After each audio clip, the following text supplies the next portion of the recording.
Selamat datang di video tutorial tentang bagaimana cara mengelola domain dan hosting. Bersama saya, Ivan G. Nugraha. Ada banyak hal yang akan kita bahas pada video tutorial kali ini. Pada bab pertama akan dibahas pengetahuan dasar tentang internet dan teknologi web, juga perbedaan antara web statis dan web dinamis.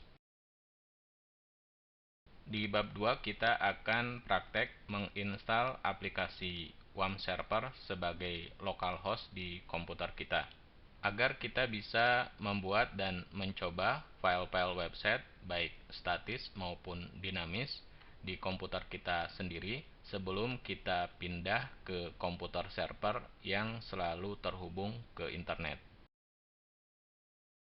Di bab 3 kita akan membahas pengetahuan dasar tentang domain dan hosting, seperti keterkaitan antara IP address dengan DNS atau Domain Name System, perbedaan generic top level domain dengan country code top level domain, pengetahuan tentang organisasi-organisasi yang keberadaannya terkait dengan perkembangan internet dunia, kemudian perbedaan antara registry, registrar, dan reseller domain, serta perbedaan layanan hosting antara dedicated server, colocation, VPS, dan share hosting. Juga akan dibahas cara memanfaatkan website webhosting.info dan domaintools.com untuk menilai dan membandingkan perusahaan domain dan hosting yang ada di Indonesia. Pada bab 4 kita akan praktek memesan generic top level domain di dua perusahaan registrar Indonesia yang terakreditasi di ICANN.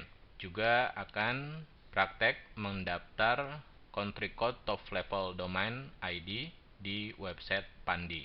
Setelah itu kita akan praktek menggunakan control panel untuk mengelola domain serta menggunakan fasilitas yang ada seperti privacy protection dan domain forwarding. Untuk yang berminat menjual lagi hak pengelolaan domain yang sudah dipesan dengan harga yang lebih tinggi kepada orang lain, saya akan membahas tentang proses transfer domain, baik generic top level domain maupun country code top level domain Indonesia.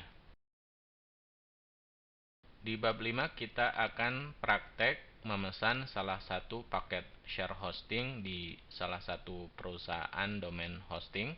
Setelah itu mengelolanya menggunakan cPanel. Tidak semua fasilitas cPanel akan kita bahas, hanya yang penting saja, terutama yang berhubungan dengan transfer file, import database, pengelolaan domain, dan fasilitas untuk menginstal CMS open source seperti Joomla dan WordPress. Di bab 6 kita akan belajar mengakses default email menggunakan web, kemudian menambah alamat email baru, serta menggunakan beberapa fasilitas di cPanel yang berhubungan dengan email.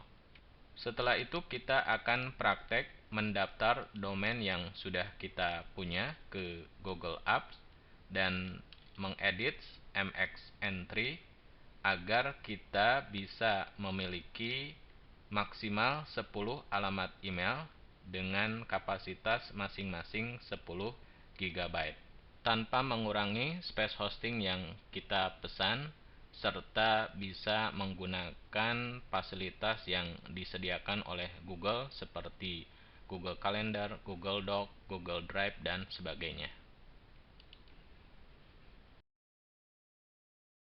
Di bab 7 saya akan tunjukkan cara memanfaatkan perintah compress dan download di file manager cPanel serta perintah import di PHP MyAdmin untuk membackup file-file website dan database ke komputer kita.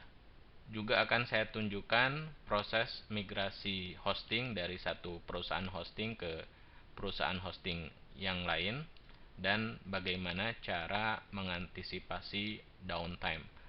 atau masa di mana website kita tidak bisa diakses sama sekali.